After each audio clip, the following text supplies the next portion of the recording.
जब मैं board exam देने वाले बच्चों से मिलता हूँ तो उनका एक ही प्रश्न रहता है कि यार सर हमें कोई ऐसा तरीका बता दीजिए जिससे हम अपने बोर्ड एग्ज़ाम के पेपर को हैक कर सकें। इसका मतलब ये है कि हम बोर्ड एग्ज़ाम में जाने से पहले घर बैठे बता दें कि ये प्रश्न हमारे एग्ज़ाम में देखने को मिल रहा है। और यकीन मानिए ये 5 हैक्स जो आज मैं आपको बताने वाला हूँ, इन्हीं हैक्स को मैं स्वयं अपने वीडियो में भी अप्लाई करता हूँ एंड 100% रिजल्ट देखने को मिलता है। और जिस क्वेश्चंस को मैं सॉल्व कराता हूँ वही क्वेश्चन आपके एग्ज़ाम में देखने को मिलता है। आप चेकआउट कर सकते हैं इंस्टाग्राम पर जा करके, वहाँ पर मैंने प्रूफ के साथ ओल्ड वीडियो अपलोड किया है। अच्छा ठीक है, तुम स्वयं इमेजिन करो कि कुछ समय बाद तुम्हारा एग्ज़ाम स्टार्ट होने वाला है और एग्ज़ाम स्टार्ट होने से पहले एक ऐसा सुपर पावर तुम्हारे पास आ जाता है जिससे तुम एग्ज़ाम हॉल में जाने से पहले अपने क्वेश्चंस को बता दोगे कि ये क्वेश्चंस हमारे एग्ज़ाम में देखने को मिल रहा है। तो बोलोगे ऐसा कैसे हो सकता है, ये कोई मूवी की स्टोरी चल रही है क्या? तो जी नहीं, ये रियल है और आप ऐसा कर सकते हैं। आइए जानते हैं वो 5 हैक्स कौन सा है। 5 हैक को जानने से पहले अगर आप मुझे पहली बार देख रहे हैं, मैं आपको बता देता हूँ मेरा नाम है आशीष और आप देख रहे हैं मिडिल एजुकेशन। चलिए स्टूडेंट्स, सबसे पहले हम अपने पहले हैक्स की तरफ चलते हैं। पहला बिंदु हमारा कहता है कि फाइंड सिलेबस।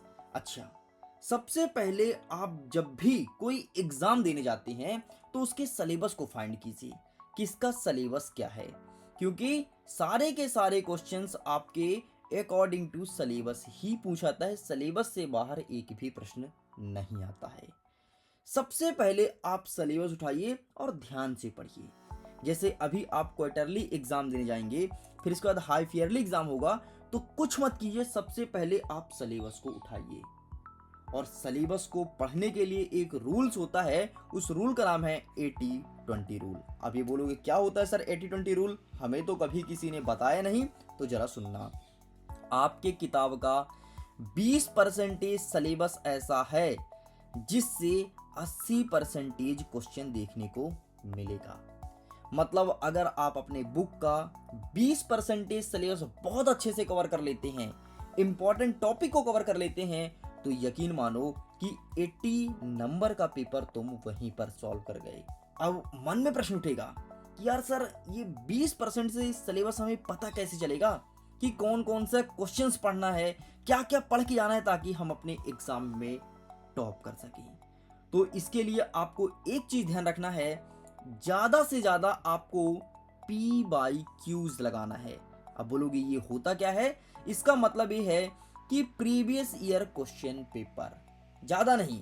बहुत सारे टीचर बोलते हैं कि आप 4 साल का उठाइए, मैं कहता हूं नहीं, मात्र 2 साल का क्वेश्चन पेपर आप उठा लीजिए अपने quarterly exam, half yearly exam and annual exam.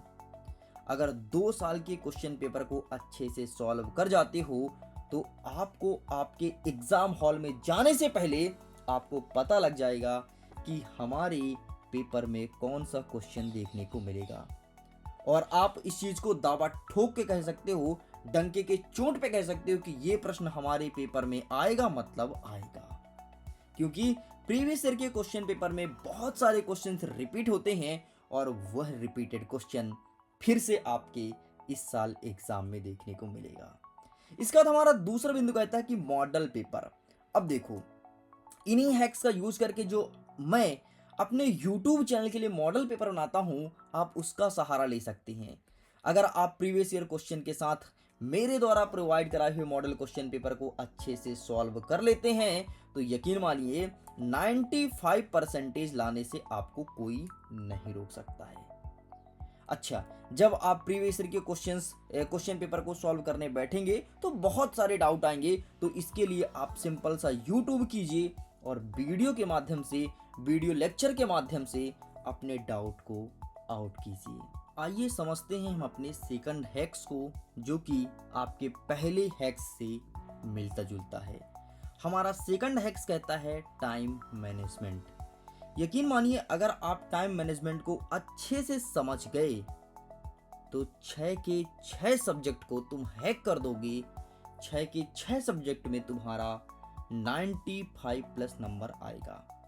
देखो आमतौर पर बच्चे क्या करते हैं, जो सब्जेक्ट उनको इजी लगता है या जिस सब्जेक्ट के प्रति उनका रुचि है उसे वो बार बार पढ़ते हैं और कठिन सब्जेक्ट को छोड़ते जाते हैं और वो उनको और कठिन लगने लगता है। और स्वयं आप भी ऐसा ही करते होंगे।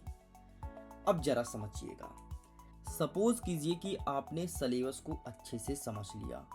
अब आपके परीक्षा को बचा है मात्र 20 दिन और आपके सब्जेक्ट कितने हैं, 5 या 6। सारे सब्जेक्ट को बराबर टाइम देना है और अगर आप बराबर टाइम देते हैं तो 95 प्लस परसेंटेज आपके आएंगे। अब इसके लिए मैं ट्रिक बताता हूँ। अगर 20 दिन बचा है आपके एग्जाम को लेकर के तो ज़्यादा नहीं पढ़ना है आपको। 24 घंटे में से केवल आपको 18 घंटे सोना है, खाना खाना है, घूमना है, फिरना है, मोबाइल चलाना है, रील्स देखना है, ये सारे काम करने हैं। लेकिन जो बचा आपका 6 घंटा, इसमें मन लगा कर के पढ़ाई करना है और इस 6 घंटे के दौरान ना तो आपको सोने जाना है, ना तो आपको किसी से चैट करनी है, ना तो आपको रील्स देखना है। अब इस 6 घंटे को आप बांटो 2 स्लॉट में, 3 घंटे इधर दो और 3 घंटे इधर दो। बीच में आपको 10 से 15 मिनट का गैप लेना है। अब देखो 3 घंटे इधर दिए तो यकीनन अगर आपका 6 सब्जेक्ट है तो 3 सब्जेक्ट इधर रखिए, 3 सब्जेक्ट इधर रखिए और 1 घंटे एक सब्जेक्ट को दीजिए। जैसे आपने हिंदी को दिया 1 घंटे, ठीक है, हिंदी तुम 1 घंटे पढ़ रहे हो तो 1 घंटे में 40 मिनट तक हिंदी के तुम ऐसे चीजों को पढ़ो जिसको तुम नहीं जानते हो। और जो अंतिम का 20 मिनट बचा है उसमें जिस चीज को तुमने अभी तक 40 मिनट में पढ़ा है उसका रिवीजन कर लो। लाइफ में कभी नहीं भूलोगे और सारे सब्जेक्ट के साथ आपको यही हैक्स अपनाना है। इसे कहते हैं 40-20 रूल्स विथ टाइम मैनेजमेंट। तो इस हैक्स को आपको फॉलो करना है, यकीन मानिए सबसे अच्छे मार्क्स आप गेन करेंगे। आगे देखते हैं, हमारा तीसरा हैक्स कहता है क्विक रिवीजन। क्विक मतलब होता है जल्दी से रिवाइज करना। अब जब तुम 6 घंटे का अपना पूरा का पूरा पढ़ाई कर लेते हो तो खेलते टाइम या फिर किसी से चैट करते टाइम या बात करते टाइम रख लो तुम बगल में अपनी पुस्तक और ज़्यादा नहीं 10 मिनट में, जैसे खेलने से पहले 10 मिनट में जिस चीज को तुमने 6 घंटे में पढ़ा था उसे एक नज़र केवल कॉपी पलटा के देखना है। लेकिन देखना है तो ध्यान से, ऐसा नहीं कि तुम बिना मन से देख रहे हो। 10 मिनट में एक सब्जेक्ट को आप पलटा के देख लो कि भाई हमने ये पढ़ा, ये पढ़ा, ये पढ़ा। जल्दी जल्दी देखना है, फास्ट, एकदम फास्ट। केवल आपको देखना है ताकि वो आपके दिमाग में बैठता जाए। और जब आपका एग्जाम नज़दीक आएगा तो एग्जाम के दिन आपको पढ़ना नहीं पड़ेगा बल्कि इस चीज को देखना पड़ेगा। तो अगर आप ऐसा करते हो तो आपने तीसरे हैक्स को बहुत अच्छे से फॉलो कर लिया। अब हमारा चौथा हैक्स कहता है कि यार हमने पढ़ लिया, रिवीजन कर लिया, हमने टाइम मैनेजमेंट भी सीख लिया, तो चौथा बिंदु कहता है कि अब आप कीजिए अपनी आंसर राइटिंग। मतलब अब आपको किस प्रकार से लिखना है कॉपी में अपने एग्जाम में, ताकि आपसे बेहतर नंबर आपके स्कूल में और कोई बच्चा ना ला सके। तो यहाँ पर हमने 2 वर्ड लिखा है, लाइन और पॉइंट। बहुत सारे बच्चे क्या करते हैं कि लाइनों में आंसर देते हैं, लेकिन ये तरीका गलत है। अगर आप लाइनों में आंसर लिखते हैं तो दिखने में ना तो यह अट्रैक्टिव होता, ना तो ज़्यादातर नंबर दिलाता है, बल्कि कई सारे नंबर यहाँ पर आपके काटे जाते हैं। लेकिन अगर आप उसी प्रश्न का उत्तर पॉइंटों में देते हैं तो यकीन मानिए सबसे अच्छा नंबर आपको आपके एग्जाम में मिलता है। अब जरा मैं समझाता हूँ, देखिएगा एक नेक्स्ट स्लाइड के माध्यम से। देखो आपके सामने यहाँ पर कॉपी प्रेजेंट है, 2 कॉपी आप देख सकते हो। पहला कॉपी है जो कि अच्छा लिखा सेम चीज़ है, ठीक है, लिखा सेम चीज़ है, लेकिन पहले कॉपी में इस बच्चे ने क्या किया कि लाइनों में लिखा है कुछ इस प्रकार से। अब सपोज करो कि अगर आप ही शिक्षक होते तो जो बच्चा लाइन में लिखा है उसको ज़्यादा नंबर देते या जो बच्चा पॉइंटों में लिखा है उसको ज़्यादा नंबर देते। ऑब्वियसली बनी बात है, आप भी यही कह रहे होगे कि यार सर जो पॉइंटों में लिखा है उसको नंबर देते, क्योंकि देखो ना जो पॉइंट में लिखा है तो क्लियरली मेंशन है कि एक पॉइंट, दूसरा पॉइंट, इसने तीसरा पॉइंट लिख दिया, चौथा पॉइंट लिख दिया, मतलब 4 नंबर यहाँ से इसका फिक्स हो गया है। लेकिन जो बच्चा लाइनों में लिखा है उसको 4 में से आप 4 कभी नहीं दोगे बल्कि 3 नंबर देके और इसके कॉपी को साइड कर दोगे। तो ये रहा आपका चौथा हैक्स। आपको अपनी आंसर राइटिंग बहुत अच्छे से मजबूत करनी है ताकि आप एग्जाम में अच्छा लिख करके स्कोर गेन कर सको।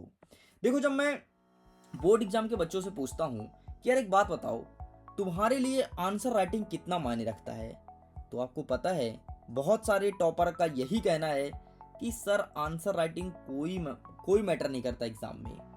आप कितना गंदा लिख रहे हो, कितना अच्छा लिख रहे हो, ये मैटर नहीं करता है, बल्कि मैटर ये करता है कि आप किस प्रकार से लिख रहे हो। और उनका यही कहना होता है कि सर अगर हम पॉइंटों में लिखते हैं ना तो हमको अच्छे नंबर देते हैं। तो आपको ध्यान रखना है कि ज़्यादातर आंसर आपको पॉइंटों में देना है ताकि आप भी अच्छा नंबर गेन कर सके। अब आपका पांचवा और अंतिम पॉइंट कहता है सेल्फ कॉन्फिडेंस। मतलब अब आपको स्वयं मजबूत होना पड़ेगा। सबसे पहले आपने सिलेबस को देखा समझा, उसके बाद आपने टाइम मैनेजमेंट सीखा, फिर आपने रिवीजन किया, खेलते टाइम, सोते टाइम या फिर सोने जाने से पहले आपने क्विक रिवीजन किया, 10 मिनट में पूरे कॉपी पलटा। इसके बाद आपने देखा कि अब हमें लिखना किस प्रकार से है, और आपका अंतिम पॉइंट कहता है सेल्फ कॉन्फिडेंस। जब भी तुम्हें लगे यार कि एग्जाम में हम अच्छा नहीं कर पाएंगे ना, आईना के सामने खड़े होकर के तुमको एनम बोलना है, you can do it, you can do it, you can do it. मतलब तुम कर सकते हो, कर सकते हो, कर सकते हो, कर सकते हो। और अपने सेल्फ कॉन्फिडेंस को ज़्यादा मजबूत करना है। अगर ऐसा कर लिए तो 95 लाने से तुम्हें कोई नहीं रोक सकता। इस बात की मैं गारंटी के साथ कहता हूँ, डंके के चोट पे कहता हूँ। तो इस प्रकार से ये थे हमारे 5 हैक्स। अगर ये हैक्स आपको पसंद आई तो फॉलो ज़रूर करना, और अगर पसंद नहीं भी आया है तो मिडिल एजुकेशन की बात मानकर एक बार फॉलो कीजिए। यकीन मानो पूरे के पूरे पेपर एग्ज़ाम हॉल में जाने से पहले तुम घर बैठे कर पाओगे। तो ये है वीडियो का एंड। वीडियो पूरा देखने के लिए बहुत बहुत धन्यवाद। और अगर आपने वीडियो को पूरा देखा है तो कमेंट सेक्शन में लिखिएगा यू कैन डू इट।